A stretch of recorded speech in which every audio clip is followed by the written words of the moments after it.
नमस्कार विद्यार्थी मित्रांनो, स्वागत आपल्या सर्वांचं नवीन एका व्हिडिओ सेक्शन मध्ये।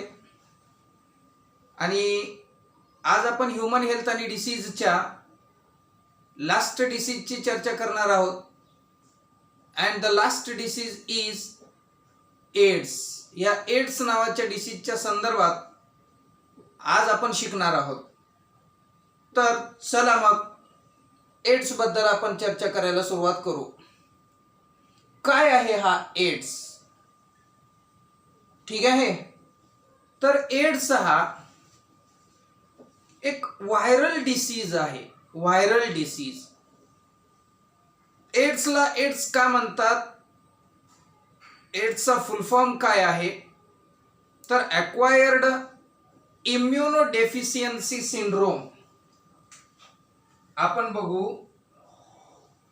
एड्स म्हणजे ॲक्वायर्ड इम्युनो डेफिशियन्सी सिंड्रोम हा अशा प्रकारचा एक डिसीज आहे। आणि बेटा हा ॲक्वायर्ड आहे, म्हणजे तो मिळवलेला आहे, प्राप्त झालेला तो डिसीज आहे। म्हणून तो डिसीज आम्ही काय म्हणणार नाहीत की हा कंजनायटल डिसीज नाही। ओके। अँड हा फॅटल डिसीज आहे किंवा फॅटल डिसीज फार घातक आहे। तसेच इट इज नॉट कंजनायटल। कंजनायटल डिसीज हा नाही, कारण त्याला ॲक्वायर केलं जातं। ॲक्वायर केलेला, मिळवलेला, प्राप्त केलेला, प्राप्त झालेला इम्युन सिस्टीमला डिफिशियंट करणारा हा डिसीज आहे। आणि सिंड्रोम काय आहे? तर या सिंड्रोमला विद्यार्थी मित्रांनो आपण म्हणू की हा ग्रुप ऑफ सिम्पटम्स आहे। ग्रुप ऑफ सिम्पटम म्हणजे सिम्पटमचा जो ग्रुप असतो त्या ग्रुपला आपण सिंड्रोम असं कन्सिडर करू शकतो किंवा सिंड्रोम असं म्हणायचं आहे। आता हे डिसीज मध्ये होतो कसं, याच्याबद्दलच्या बऱ्याचशा ॲस्पेक्टची चर्चा विद्यार्थ्यांना आपल्याला करायची आहे। तर हा आपल्याला जो डिसीज आहे तर हा कंजनायटल डिसीज नाही, तो फॅटल डिसीज म्हणजे अतिशय घातक डिसीज आहे। ग्रुप ऑफ सिम्पटम जे असतात त्यांना आपण सिंड्रोम असे म्हणत असतो। आणि हा जो डिसीज आहे तो रेट्रोव्हायरस नावाच्या एका व्हायरसनं होतो, ज्याला आपण ह्यूमन इम्युनोडेफिशियन्सी व्हायरस असे म्हणतो। तर इट इज caused by रेट्रोव्हायरस। हा रेट्रोव्हायरसचा जो डिसीज, रेट्रोव्हायरस जो आहे त्या व्हायरसमुळे होतो। कॉल्ड, त्या रेट्रोव्हायरसला आम्ही म्हणतो ह्यूमन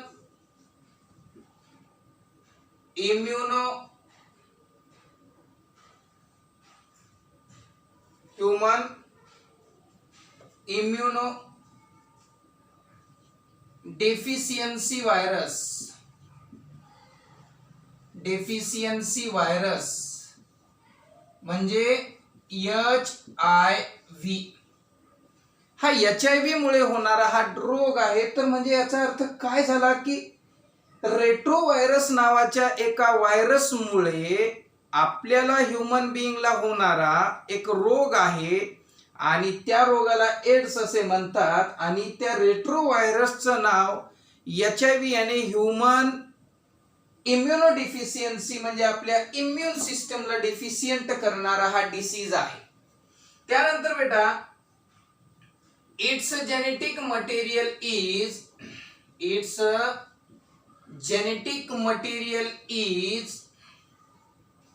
त्याला जेनेटिक मटेरियल आहे आणि ते सिंगल स्ट्रँडेड RNA आहे। म्हणजे रेट्रोव्हायरस नावाच्या व्हायरस मध्ये एमसीक्यू ला प्रश्न विचारला जाऊ शकतो की कोणत्या प्रकारचं जेनेटिक मटेरियल त्यात दिसतं, तर जेनेटिक मटेरियल हे आपल्याला कोणत्या प्रकारचं दिसतं, सिंगल स्ट्रँडेड डीएनए आपल्याला दिसून येतो, म्हणजे सिंगल स्ट्रँडेड आरएनए त्याच्यामध्ये आपल्याला दिसून येतो.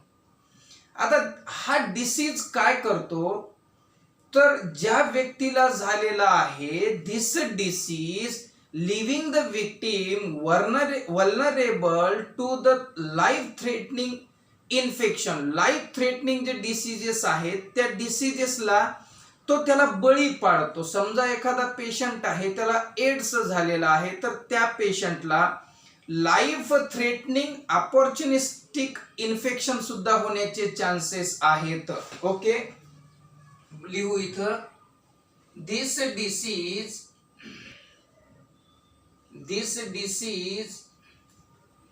leaves the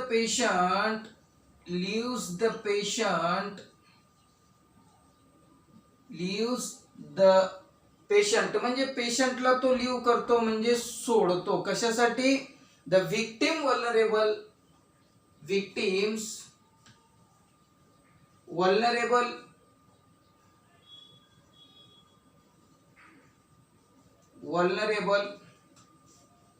life threatening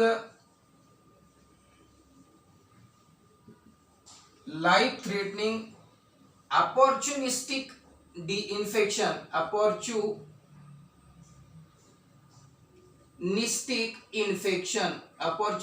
infection. ठीक आहे. तसेच अपॉर्च्युनिस्टिक इन्फेक्शन बी होईल त्या पेशंटला. न्यूरोलॉजिकल डिसऑर्डर झालेले दिसतील, अनयुज्युअल मॅलिग्नन्सी सुद्धा झालेली दिसेल. तर आपण इथे लिहू, न्यूरोलॉजिकल डिसऑर्डर झालेले दिसतील, न्यूरोलॉजिकल डिसऑर्डर.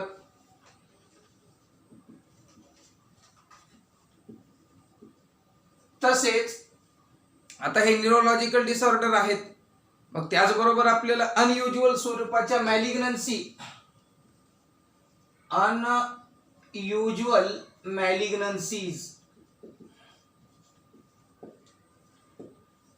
ठीक आहे, इत्यादी रोग त्या पेशंटला होऊ शकतात रे. ज्याला ऑलरेडी काय झालेलं आहे बेटा, एड्स झालेला आहे, तर अशा पेशंट मध्ये अपॉर्च्युनिस्टिक इन्फेक्शन्स होतात, म्हणजे अपॉर्च्युनिटीने इन्फेक्शन होतात. म्हणजे अपॉर्च्युनिटी कुणाला मिळते, अपॉर्च्युनिटी मिळते बॅक्टेरियल डिसीजला, अपॉर्च्युनिटी मिळते इतर व्हायरल डिसीजला, अपॉर्च्युनिटी मिळते फंगल डिसीजला, पॅरासिटिक डिसीजला. Various type of such pathogen can get the opportunity to make the disease for that patient. म्हणून ज्यावेळेस, कारण काय बेटा, की ऑलरेडी इथं काय झालेलं असतं की immune system of the AIDS person become totally weak.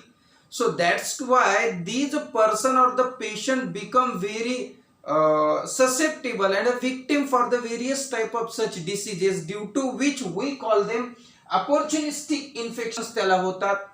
तसेच neurological disorder, the disorder related to the nervous system of the human being is called as a neurological disorder होतात. आणि malignancies related to the cancers कडे सुद्धा जाण्याचे chances विद्यार्थ्यांना आपल्याला तिथं झालेले दिसून येतात. आता ह्याला आम्ही cancer also called as a modern pandemic disease असे म्हणतो. याला काय म्हणायचं, मॉडर्न पॅन्डेमिक.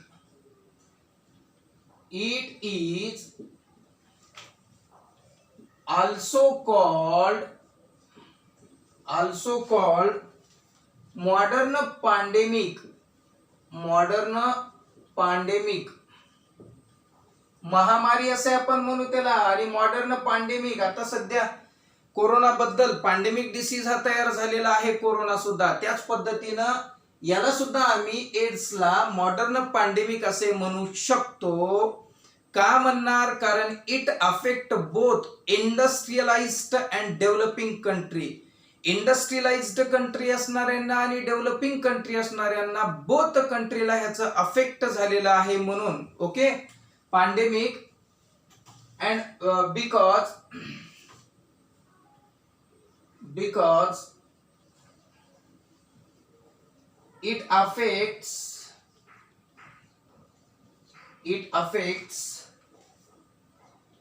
बोथ एक इंडस्ट्रियलाइज्ड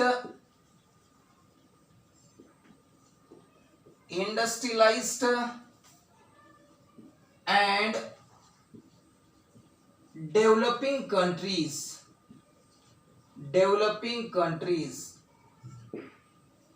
तर अशा दोन्ही पद्धतीच्या देशांमध्ये हा डिसीज आम्हाला झालेला दिसतो किंवा डिसीज होतो. त्याच कारणामुळे आम्ही त्याला काय म्हणत असतो बेटा, modern pandemic type of disease आम्ही ह्याला म्हणू शकतो.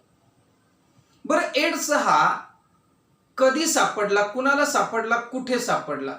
तर AIDS was a first noticed or reported in USA in 1981. Okay, AIDS was first reported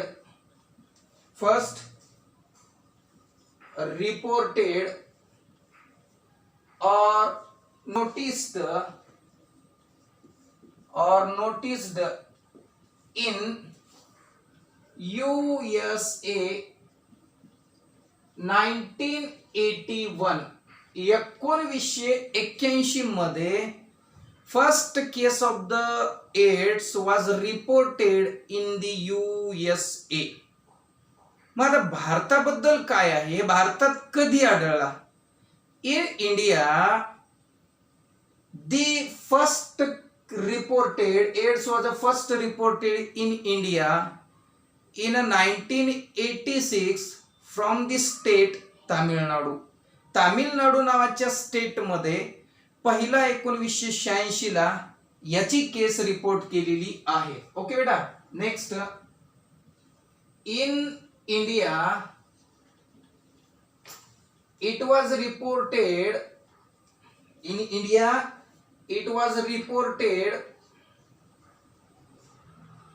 in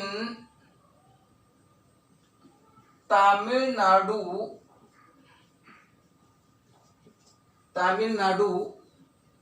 in 1986. म्हणजे तब्बल 5 वर्षानंतर आपल्या इंडियामध्ये म्हणजे तामिळनाडू राज्यामध्ये याचा आपल्याला पेशंट पाहायला मिळालेला आहे. तर ही होती बेटा एक त्याची general summary type of information होती की त्याचा आढळतो कुठे, काय आहे, एक जनरल इन्फॉर्मेशन होती. Right now we are trying to move towards the structure of HIV virus. या HIV व्हायरसचं स्ट्रक्चर कशा पद्धतीने असतं त्याची आपण चर्चा करू आता.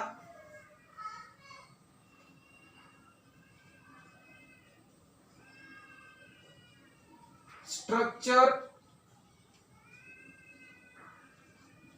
Of HIV virus. चला HIV व्हायरसच्या स्ट्रक्चरची चर्चा करू. HIV व्हायरसच्या स्ट्रक्चरची चर्चा करू. तर हा 100 to 140 नॅनोमीटर इन डायमीटर मध्ये आहे. काय आहे बेटा तो first point, 100 to 140 nanometre in diameter. एवढ्या डायमीटरचा हा विद्यार्थ्यांनो कोण आहे? तर हा आमचा व्हायरस आम्हाला एवढ्या डायमीटरचा दिसतो. आकाराने कसा दिसतो आपल्या सगळ्यांना? हा आकाराने स्पेरिकल आहे. म्हणून आपण इथं लिहू की तो स्पेरिकल शेपचा आहे. बरोबर ना, स्पेरिकल आहे. चालू द्या, म्हणजे स्पेरिकल सुद्धा दिसतो. तसेच इन द सेंटर, या सेंटर मध्ये, this is the centre point of that virus, and in the central part of the virus there is a 2 single stranded RNA molecules and RNA transcriptase enzyme किंवा reverse transcriptase enzyme will be found or centrally located. काय वाक्य बोललोय मी? This is the entire structure of the virus, and in the center of the virus there is a 2 molecule of single stranded DNA is present. Along with the single stranded RNA there is a reverse transcriptase enzyme is also present. आहे ना तो आकृतीमध्ये दिसतोय सुद्धा आपल्याला. चला तर मग it show centrally located म्हणजे मध्यभागी त्याच्यामध्ये centrally located how many number 2 कसे single stranded RNA 2 single stranded RNA आहेत and along with त्यांच्या सोबत which enzyme reverse transcriptase enzyme is found. म्हणजे याचाच अर्थ दोन गोष्टी आपल्याला दिसून येतात इन द सेंटर स्ट्रक्चर मध्ये. तर एक म्हणजे विद्यार्थ्यांनो तो आहे आपला SSRNA आणि दुसरा आहे रिव्हर्स ट्रान्सक्रिप्टेज हा एन्झाईम. आता बघू बेटा ह्याच्यावर लेयर किती आहेत. तर लेयर आपल्याला इथं मुख्य हे जे स्ट्रक्चर आहे this is the core structure main गाभा आहे and around the main structure there is a another layer is present. One is a inner and other is a outer. तर आपल्याला both these type of the layer which is present or which is surrounds the genome of that virus, 2 layers were present. Both these layers are made up of protein.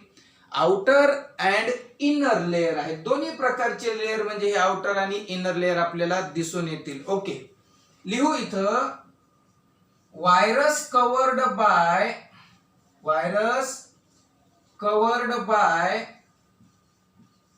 2 layer of protein. व्हायरसच्या भोवती 2 प्रकारचे layer आहेत आणि ते both these type of the layers is made up of protein. मग आता 2 layer आहेत ते एक आउटर असणार एक इनर असणार. आउटर जे असणार त्या आउटरला विद्यार्थ्यांनो आपण मॅट्रिक्स प्रोटीन असे म्हणणार जे P17 प्रोटीन आहे. ओके इथे लिहू outer layer is matrix protein. Outer layer जे आहे ते मॅट्रिक्स प्रोटीन आहे. मॅट्रिक्स प्रोटीन एमसीक्यू साठी गरजेचं याला P17 असे आपण म्हणतो. P17 आणि एक आउटरच्या आतमध्ये हे बघा 2 लेयर आहेत बेटा. इथे एक दिसतं हे इनर आणि हे बघा हे आउटर. तर आपण आउटरला म्हणलोय की ते प्रोटीन पासून बनलेलं असतं त्याला मॅट्रिक्स प्रोटीन असे म्हणतात आणि P17 चं ते प्रकार आहे. आणि इनर लेयर जे आहे ते इनर लेयरला आपण कॅप्सिड असे म्हणणार आहोत आणि ते बनलेलं आहे P24 या प्रोटीनचं. ओके बेटा नेक्स्ट इनर लेयर बनलेलं आहे त्या इनर लेयरला आपण कॅप्सिड असे म्हणतो आणि हे जे कॅप्सिड आहे ते कॅप्सिड म्हणजे कॅप्सिड प्रोटीन ते आहे P24. P stand for protein 24 चे बनलेलं आहे. आता ठीक आहे बेटा पहिल्या स्टार्टला आपण या जिनोमची चर्चा केली. आपण आतून बाहेर येतोय. नंबर 2 आउटर कव्हरिंग्स आहेत ते जिनोमच्या भोवती 2 त्यांची चर्चा केली. आणि द लास्ट वन विद्यार्थी मित्रांनो जे आहेत ते सगळ्या त्या आपल्या आउटर लेयरच्या बाहेर सुद्धा एक लेयर आपल्याला दिसतं ओव्हर द मॅट्रिक्स प्रोटीन. बघा इथे ओव्हर मॅट्रिक्स प्रोटीन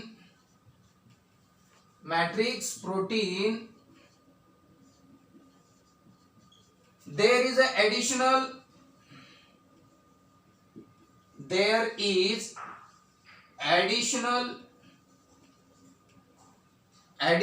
आता बघा हे ऍडिशनल म्हणजे काय. इथं तर ऑलरेडी 2 आहेत आणि त्याच्या बाहेर एक आपल्याला विद्यार्थी मित्रांनो काय दिसून येते एक ऍडिशनल लेयर दिसून येतं ती लिपिडचं आहे. Additional layer of lipid. Okay एक ऍडिशनल लेयर दिसतं आपल्याला लिपिडचं जे सगळ्यात बाहेर असलेलं आहे. आणि विद्यार्थी मित्रांनो अतिशय महत्वाचा हा मुद्दा आहे की हे जे लेयर आहे ते लेयर पूर्णपणे इम्प्रेग्नंट झालेला आहे. इम्प्रेग्नंट झालेला. इम्प्रेग्नेंट होणे म्हणजे काय? अभेद्य. अभेद्य म्हणजे क्लोजली अँड हार्डली पॅक्ड आहेत. तर कुणासोबत? ग्लायकोप्रोटीन 125 आणि ग्लायकोप्रोटीन 41. हे बघा, हे जे आहेत, this is the glycoprotein and this is the layer which we discuss about right now. हेच ते लेअर आहे ज्या लेअर बद्दल आपण चर्चा करत आहोत. म्हणजे याचा अर्थ असा सांगायचा की ग्लायकोप्रोटीन आणि हे layer both these are impregnated झालेलं आहे. ते इम्प्रेग्नेट म्हणजे काय होणं? तर ते अतिशय घट्ट एकमेकांना पकडून बसणं. तर अशा पद्धतीचे ते ग्लायकोप्रोटीन आहेत की ज्याला GP120 आणि GP41 असे आपण म्हणतो. ओके, त्यानंतर इथं लिहू आपण. हे आता जो मुद्दा बोलता की these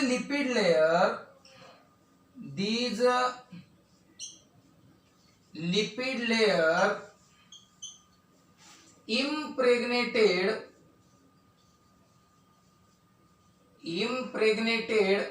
with ग्लायकोप्रोटीन. म्हणजे ग्लायकोप्रोटीन सोबत ते इम्प्रेग्नेट झालेलं आहे. आणि there is a 2 type of glycoproteins are present there.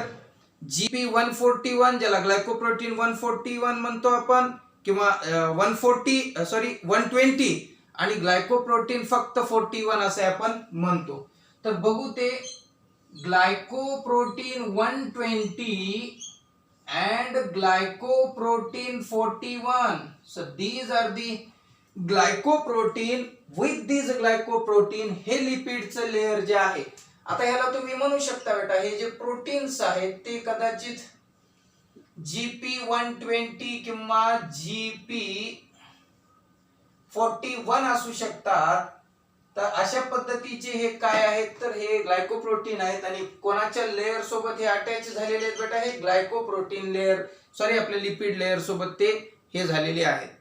आता व्हायरस काय करतो की हा जो व्हायरस आहे तो व्हायरस रिप्लिकेट होतो. विद्यार्थी मित्रांनो, कशामध्ये रिप्लिकेट होतो? तर हा व्हायरस रिप्लिकेट झालेला आपल्याला दिसून येतो. हा व्हायरस तर ऍक्टिव्हली ज्या सेल डिव्हिजन घडतं, ऍक्टिव्हली डिवायडिंग ज्या T4 लिम्फोसाइट आहेत, त्या T4 लिम्फोसाइट मध्ये ह्याचं ऍक्टिव्हली आपल्याला काय दिसून येतं? तर यांचे रिप्लिकेशन्स आपल्याला दिसून येतात. आणि HIV जे आहे ते HIV व्हायरस जो आहे मोठ्या प्रमाणात तुम्हाला कुठे सापडेल? तर तो तुम्हाला ब्लड मध्ये सापडेल, सीमेन मध्ये सापडेल, सेरेब्रोस्पायनल फ्लुइड मध्ये सापडेल. The occurrence of HIV virus in the most concentration is in blood, semen, CSF. आणि अदर बॉडी फ्लुइड मध्ये नसेल का? असेल. अदर बॉडी फ्लुइड मध्ये सुद्धा असेल. आणि कोणते असेल? किंवा त्याला लेसर कंटेंट मध्ये प्रेझेंट आहे असं आपण म्हणू. उदाहरणामध्ये डोळ्यांच्या अश्रू मध्ये आहे, ब्रेस्ट मिल्क मध्ये आहे, युरिन मध्ये असतं, सलाइवा मध्ये असणार आहे, सर्वाइकल आणि वजायनल सिक्रिशन मध्ये असणार आहे. पण ते काय असणार? लेसर एक्सटेंट मध्ये असणार आहेत. आणि त्यातून पसरल्याच्या गोष्टी फार कमी प्रमाणामध्ये आपण ऐकतो. पण मेन सोर्स ऑफ इन्फेक्शन जे आहे ते आपल्याला मात्र ब्लड, सीमेन आणि CSF कडून बघायला मिळतं.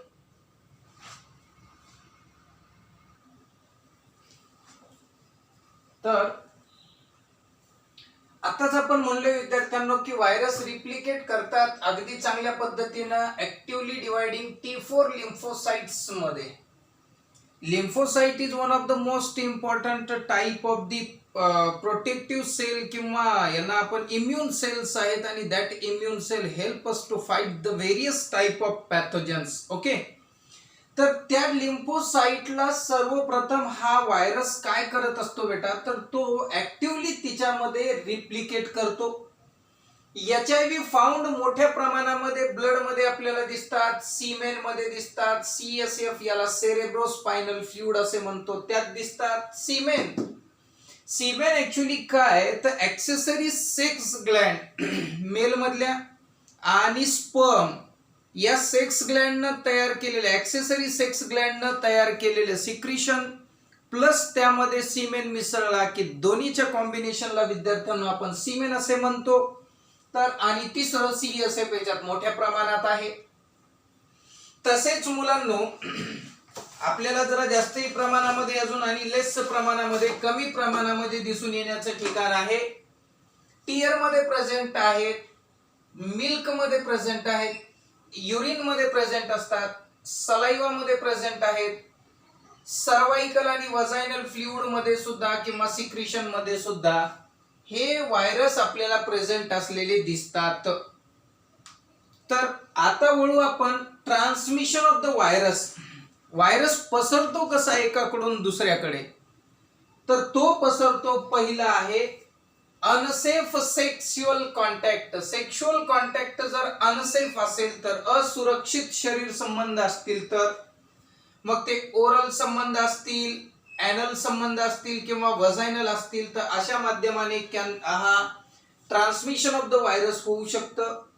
नंबर 2 ब्लड ट्रान्सफ्युजन आणि needle sharing.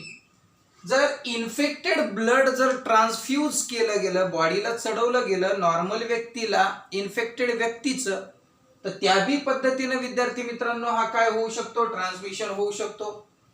Number 3 from the pregnant mother to her child. एखाद्या गर्भवती आईकडून तिच्या बाळाला हा डिसीज पसरू शकतो आणि तशा पद्धतीनं पसरण्याच्या प्रकाराला एक टर्म आहे बेटा, and that term is a transplacental. Most of the time हा प्रश्न MCQ मध्ये विचारला गेलाय की the transmission of the HIV virus from the pregnant mother to her child is termed as dash dash. मग काय टर्म दिली जाईल त्याला, तर ट्रान्सप्लासेंटल हे आहे, लक्षात ठेवणं गरजेचं. त्यानंतर विद्यार्थी मित्रांनो पुढे जायचंय. Nursing mother can transmit it to her baby from her milk. Breast milk मधून एखादी आई तिच्या बाळाला हा पसरवू शकते. हे झाले बेटा डायरेक्ट कॉन्टॅक्ट, म्हणजे mostly the viruses likely to be spread with this type of the help. Rare काही केसेस आहेत बेटा, दुर्मिळ पद्धतीमध्ये काही प्रकारे हा व्हायरस पसरू शकतो. उदाहरणामध्ये कशा पद्धतीनं बघा, ऍक्सिडेंटल नीडल इंजुरी, म्हणजे अपघाताने जर नीडलच्या कॉन्टॅक्ट मध्ये आलो, इन्फेक्टेड पर्सनच्या कॉन्टॅक्ट मध्ये आलेल्या नीडलच्या आपण नॉर्मल व्यक्ती जर कॉन्टॅक्ट मध्ये आलो ऍक्सिडेंटली, तर definitely it is a rare chances of spreading such viruses. Artificial insemination with infected donated semen. आता काय होतं, आर्टिफिशियल सिमेंट डोनेट करणे, सिमेंट डोनेट करण्याची प्रक्रिया. तर ह्या प्रक्रियामध्ये जर सिमेन हे इन्फेक्टेड पर्सनचं घेतलेलं असेल किंवा त्यानं डोनेट केलेलं असेल, तर त्या माध्यमाने सुद्धा rarely these viruses can spread. Next transplacental किंवा transplantation with the infected organ. आता ट्रान्सप्लांटेशन म्हणजे काय, अवयव रोपण असे म्हणतो. त्या अवयव रोपणामध्ये सुद्धा विद्यार्थ्यांना अशा पद्धतीनं रेअर चान्सेस आपल्याला दिसून येतात. आता जाऊ क्लिनिकल मॅनिफेस्टेशन, म्हणजे ऍक्च्युअल क्लिनिकली किती दिवसांनी कशा पद्धतीने ह्या व्हायरस बॉडीमध्ये डेव्हलप होऊन सिम्पटम दाखवायला सुरुवात करतो त्या संदर्भाचं. AIDS have been classified into 4 broad category. एड्सला 4 ब्रॉड कॅटेगरी मध्ये यांनी काय केलेलं आहे, तर क्लासिफाय केलेलं आहे. Initial infection with the virus, व्हायरसचं इनिशियल इन्फेक्शन सुरुवातीला, तसेच फॉर्मेशन ऑफ द अँटीबॉडी, मग त्या पेशंटची जी बॉडी आहे त्या बॉडीकडून अँटीबॉडी तयार केलं जाणार, आणि युजली 2 ते 8 week after the initial infection. Infection झाल्यावर 2 ते 8 वीक एवढा विद्यार्थी मित्रांनो त्याला कालावधी लागण्याचे चान्सेस असतात, एवढा कालावधी लागण्याचे चान्सेस आहेत. आता काय की असिम्प्टोमॅटिक कॅरियर स्टेट. असिम्प्टोमॅटिक म्हणजे काय की एखाद्या व्यक्तीला डिसीज तर झालेला आहे, पण त्या डिसीजचे कुठलेच सिम्पटम त्या पेशंटला दिसत नसतील, तर such patient or the person is considered as the asymptomatic carrier आहे.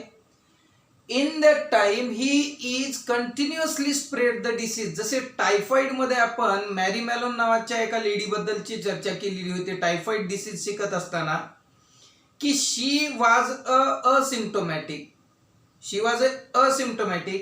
But she continuously spread the disease or the pathogen. तशा पद्धतीनं असिम्प्टोमॅटिक कॅरियर आहे ती स्टेटमध्ये. आणि विद्यार्थ्यांना दुसरी गोष्ट आपल्याला अशी बघायला मिळते की no sign of the disease are seen. त्याच्यामध्ये कुठलेच साइन आपल्याला दिसून येत नाहीत. नो साइन, अजिबात नाही. ठीक आहे. नेक्स्ट, आता इन्क्युबेशन पिरियड आहे. इन्क्युबेशन पिरियड म्हणजे काय? आपल्या सर्वांना माहिती आहे की entry of the pathogen inside the body and first symptom showing by the person. So the time required for the development of such disease or the pathogen in the human body is considered as the incubation period. आणि हा incubation period 5 to 10 year असणार आहे. हा 5 to 10 year आपल्याला NCERT च्या पुस्तकामध्ये दिलेला आहे बेटा. आणि स्टेट बोर्डच्या पुस्तकामध्ये 6 month to 10 year असा दिलेला आहे. ठीक आहे. मग आपण नीट साठी स्टडी करत असाल तर NCERT ला फॉलो करा, आणि CET साठी स्टडी करत असाल तर आपण स्टेट बोर्ड मधल्या गोष्टीला फॉलो करणं गरजेचं आहे. तर हे होतं क्लिनिकल मॅनिफेस्टेशन. आता जायचे सिम्पटम. ज्या व्यक्तीला एड्स झालेला आहे असा व्यक्ती कुठल्या प्रकारचे सिम्पटम त्यात दिसून येतात? Recurrent fever for longer than 1 month. बेटा रिकरंट फीवर, त्याच्यामध्ये अधूनमधून त्याला ताप आलेला दिसतो आपल्याला, पुन्हा पुन्हा ताप आलेला दिसतो, आणि जवळपास हे 1 महिन्यापर्यंत चालू असतं. रिकरंट फीवर म्हणजे परत परत ताप येणे होय. नंबर 2, अशा पेशंटला थकवा आलेला आपल्याला दिसेल. Unexplained diarrhoea. डायरिया जो आहे त्याला होतो, पण तो एक्सप्लेन नाही करता येणार की का झाला. Night sweat. नाईट स्वेट कुठलाही ऋतू असेल त्या ऋतूमध्ये नाईट स्वेट मोठ्या प्रमाणामध्ये दिसणार, घाम आलेला दिसणार. Short of the breath. Breath जे आहे आपलं श्वास आहे बेटा, त्या श्वासाला शॉर्टनेस निर्माण होणार. Loss of more than 10% of the body weight. जवळपास 10% पेक्षा जास्त बॉडी वेट विद्यार्थी मित्रांनो कमी झालेलं दिसणार. AIDS is the end stage of the HIV infection. HIVच्या इन्फेक्शननं एकदा एड्स निर्माण केला की ती त्याची एंड स्टेज आहे असं म्हणू, किंवा एड्स झाला म्हणजे HIV इन्फेक्शन ही आता पूर्णपणे एंड स्टेज आहे. It is the characterized by. मग आता तो कसा कॅरेक्टराइज्ड करायचा की HIV इन्फेक्शन ही एंड स्टेज आहे, एड्स हे कसं कॅरेक्टराइज्ड होईल? तर बेटा आपण थोडंसं काही वेळापूर्वी बोललो होतो की या ठिकाणी आपल्याला different type of the opportunistic diseases likely to be carried out by person. It is the characterized by the life threatening opportunities. Life threatening opportunities त्याला झालेले दिसतील, तसे इन्फेक्शन्स झालेले दिसतील. म्हणजे ऍक्च्युअली काय होईल बेटा की त्याची कंप्लीट इम्युन सिस्टीम ही सप्रेस केली जाईल किंवा विकन केली जाईल, कमकुवत केली जाईल. आणि विकन झाल्यामुळे these weakened immune system become vulnerable, become victim for various type of the diseases. वेगवेगळ्या डिसीजला ती विक्टिम बनून जाईल. उदाहरणामध्ये निमोनिया होईल, उदाहरणामध्ये ट्युबरक्युलोसिस होईल, कॅपोसी सार्कोमा होईल. आता कॅपोसी सार्कोमा MCQ साठी अत्यंत गरजेचं आहे की Kaposi sarcoma is a mostly cancer type of the disease आहे किंवा कॅन्सर आहे. And such disease mostly or commonly found in the person who suffered from the HIV virus. HIV virus पासून सफर करणाऱ्या व्यक्तीमध्ये कॅपोसी सार्कोमा सारखे घटक आपल्याला जास्त प्रमाणात झालेले दिसून येतील. तर विद्यार्थी मित्रांनो, एड्स सुद्धा डिटेलमध्ये चर्चा करण्यासाठी आपल्याला हा चॅप्टर मध्ये दिलेला आहे. तर this is the half part of the AIDS disease and the rest part of the disease will be discussing in the new video section. Till then, good bye and God bless you all.